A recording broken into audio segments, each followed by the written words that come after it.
Magic ನ ಜೊತೆಗೆ ದೇವೇಗೌಡರ ಲಾಜಿಕ್ ಸಹ ಇಲ್ಲಿ ವರ್ಕ್ ಆಗ್ತಾ ಇದೆ. ಕಾಂಗ್ರೆಸ್ ವಿರುದ್ಧ ಹೋರಾಟಕ್ಕೆ ಗೌಡರ ಮತ್ತೊಂದು ಅಸ್ತ್ರ ಇದೆ. ಗೌಡರ ಮಾತೆ ಈಗ ಬಿಜೆಪಿಗೆ ದೊಡ್ಡ ಅಸ್ತ್ರ ಆಗ್ತಾ ಇದೆ. ದೇವೇಗೌಡರ ಮಾತಿನಿಂದ ಬಿಜೆಪಿಗೆ ಸಂಜೀವಿನಿಯೇ ಸಿಕ್ಕಂತಾಗಿದೆ. ಕಾಂಗ್ರೆಸ್ ದೇಶ ಲೂಟಿ ಮಾಡಿ ಮೋದಿ ಕೈಗೆ ಚೊಂಬು ಕೊಟ್ಟಿದ್ರು. ಇದು ದೇವೇಗೌಡರು ಹೇಳಿದಂತಹ ಹೇಳಿಕೆ. ಈ ಹೇಳಿಕೆಗಳು ಈಗ ಬಿಜೆಪಿಗೆ ಅಸ್ತ್ರ ಆಗಿ ಸಿಕ್ಕಿದೆ. ಮೋದಿ 10 ವರ್ಷಗಳ ಆಳ್ವಿಕೆಯಲ್ಲಿ ಅಕ್ಷಯ ಪಾತ್ರೆ ಮಾಡಿದ್ರು. ಕಾಂಗ್ರೆಸ್ ಚೊಂಬು ಏಟಿಗೆ ತಿರುಗೇಟನ್ನ ನೀಡಿದ್ದಾರೆ ಈ ರೀತಿಯಾಗಿ ದೇವೇಗೌಡರು. ಚಿಕ್ಕಬಳ್ಳಾಪುರ ಸಮಾವೇಶದಲ್ಲಿ ಅಬ್ಬರದ ಭಾಷಣ ಮಾಡಿದ್ರು ಎಚ್.ಡಿ. ದೇವೇಗೌಡರು. ಗೌಡರ ಅಬ್ಬರದ ಭಾಷಣಕ್ಕೆ ಬಿಜೆಪಿಯ ಕಾರ್ಯಕರ್ತರೇ ಫಿದಾ ಆದ್ರು. ಚೊಂಬು ರಾಜಕೀಯಕ್ಕೆ ಪ್ರತಿಯಾಗಿ ಅಕ್ಷಯ ಪಾತ್ರೆ ಪ್ರತ್ಯಸ್ತ್ರವನ್ನ ಹೂಡಿದ್ದಾರೆ ಎಚ್.ಡಿ. ದೇವೇಗೌಡರು. ಕಾಂಗ್ರೆಸ್ ವಿರುದ್ಧ ಹೋರಾಟಕ್ಕೆ ಗೌಡರ ಮಾತೆ ಈಗ ಅಸ್ತ್ರ ಆಗ್ತಾ ಇದೆ ಬಿಜೆಪಿಗೆ. ಕಾಂಗ್ರೆಸ್ ದೇಶ ಲೂಟಿ ಮಾಡಿ ಮೋದಿ ಕೈಗೆ ಚೊಂಬು ಕೊಟ್ಟಿದ್ರು.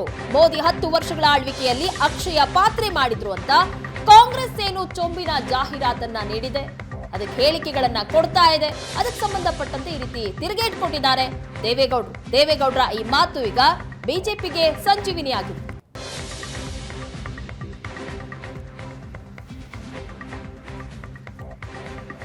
ಈ ಬಗ್ಗೆ ಇನ್ನಷ್ಟು ಡೀಟೇಲ್ಸ್ ಕೊಡ್ತಾರೆ ನಮ್ಮ ಪ್ರತಿನಿಧಿ ಸುರೇಶ್ ಈಗ ಸಂಪರ್ಕದಲ್ಲಿದ್ದಾರೆ.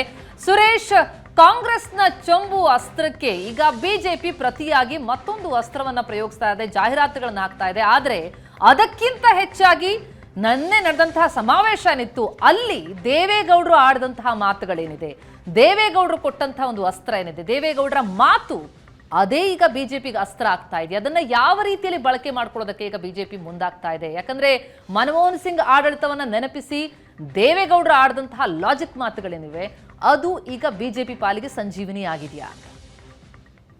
ಪ್ರತಿಮಾ, ಈ ಚುನಾವಣೆ ಸಂದರ್ಭದಲ್ಲಿ ರಾಜಕೀಯ ಪಕ್ಷಗಳು ಪರಸ್ಪರ ಆರೋಪ ಪ್ರತ್ಯಾರೋಪ ಮಾಡುವಂತದ್ದು ಬಹಳಷ್ಟು ಸರ್ವೇ ಸಾಮಾನ್ಯ. ಆದ್ರೆ ಒಂದು ಹೆಜ್ಜೆ ಮುಂದೆ ಹೋಗಿ ಕಾಂಗ್ರೆಸ್ ಒಂದು ಜಾಹೀರಾತನ್ನ ಕೊಡುತ್ತೆ. ಕಳೆದ 3 ದಿನಗಳ ಹಿಂದೆ ಕೇಂದ್ರ ಸರ್ಕಾರದಿಂದ ರಾಜ್ಯಕ್ಕೆ ಚೊಂಬು ಸಿಕ್ಕಿದೆ ಅನ್ನುವಂತ ನಿಟ್ಟಿನಲ್ಲಿ ಒಂದು ಜಾಹೀರಾತು ಕೊಡುತ್ತೆ. ಒಂದು ಕ್ರಿಯೇಟಿವಿಟಿ ರೀತಿಯಲ್ಲಿ ಕೊಟ್ಟಂತಹ ಈ ಒಂದು ಜಾಹೀರಾತು ಎಷ್ಟು ದೊಡ್ಡ ಮಟ್ಟದ ಸಂಚಲನ ಸೃಷ್ಟಿಸುತ್ತೆ ಅಂತಂದ್ರೆ ರಾಜ್ಯದಲ್ಲಿ ಅದನ್ನ ಅಸ್ತ್ರವಾಗಿರಿಸಿಕೊಂಡು ಕಾಂಗ್ರೆಸ್ನ ಎಲ್ಲ ನಾಯಕರು ಎಲ್ಲ ಜಿಲ್ಲಾ ಕೇಂದ್ರಗಳಲ್ಲಿ ಪ್ರತಿಭಟನೆಗೆ ಮುಂದಾಗ್ತಾರೆ. ಪ್ರಧಾನಿ ಬಂದಂತ ಸಂದರ್ಭದಲ್ಲಿ ಚೊಂಬನ್ನ ಕೈಯಲ್ಲಿ ಹಿಡಿದು ಪ್ರತಿಭಟನೆಗೆ ಮುಂದಾಗ್ತಾರೆ. ಒಂದ್ ರೀತಿ ಒಂದು ಅಜೆಂಡಾ ಸೆಟ್ ಮಾಡೋದಕ್ಕೆ ಕಾಂಗ್ರೆಸ್ನ ನಾಯಕರು ಮುಂದಾಗ್ತಾರೆ.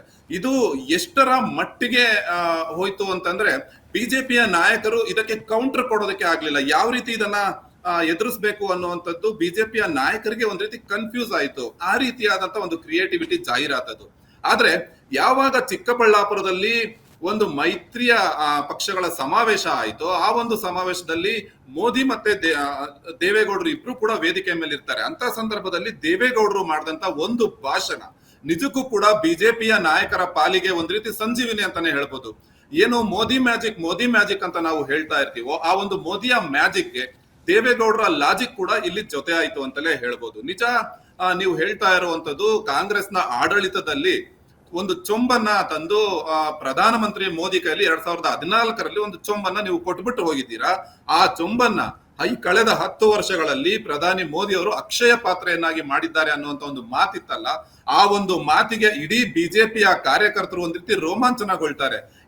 ಸುಮಾರು ಅರ್ಧ ಗಂಟೆಗಳ ಕಾಲದ ದೇವೇಗೌಡರ ಭಾಷಣ ಇಡೀ ಬಿಜೆಪಿಯ ಕಾರ್ಯಕರ್ತರನ್ನ ಮಂತ್ರಮುಗ್ಧಗೊಳಿಸುತ್ತೆ. ಒಂದ್ ರೀತಿ ಹುಚ್ಚೆದ್ದು ಕುಣಿತಾರೆ ಬಿಜೆಪಿಯ ಕಾರ್ಯಕರ್ತರು. ದೇವೇಗೌಡರು ಆಡಿದಂತ ಇದೊಂದೇ ಒಂದು ಮಾತು ಕಳೆದ 2 ದಿನಗಳಿಂದ ಈಚೆಗೆ ನಾವು ಗಮನಿಸ್ತಾ ಇದ್ದೀವಿ.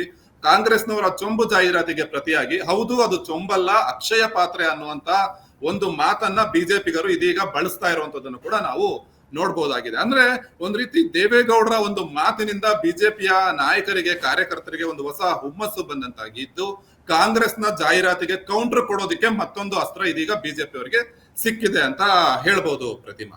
ಅದಕ್ಕೆ ಪೂರಕವಾಗಿ ಮತ್ತೊಂದು ಜಾಹೀರಾತನ್ನು ಕೂಡ ಇದೀಗ ಕೊಡ್ತಾ ಇದ್ದಾರೆ. ಕಾಂಗ್ರೆಸ್ನವರು ಯಾವ ರೀತಿ ಬಿಜೆಪಿಯವರ ಮೇಲೆ ಆರೋಪ ಮಾಡಿದ್ರು ಬಿಜೆಪಿಯವರು ಕೂಡ ಅದೇ ರೀತಿ ಜಾಹೀರಾತಿನ ಮೂಲಕವೇ ಕಾಂಗ್ರೆಸ್ನವರಿಗೆ ಉತ್ತರವನ್ನ ಕೊಡ್ತಾ ಇರುವಂತದ್ದನ್ನು ಕೂಡ ನಾವು ನೋಡಬಹುದು ಪ್ರತಿಮಾ. ಥ್ಯಾಂಕ್ ಯು ಸುರೇಶ್ ತಮ್ಮೆಲ್ಲ ಮಾಹಿತಿಗೆ.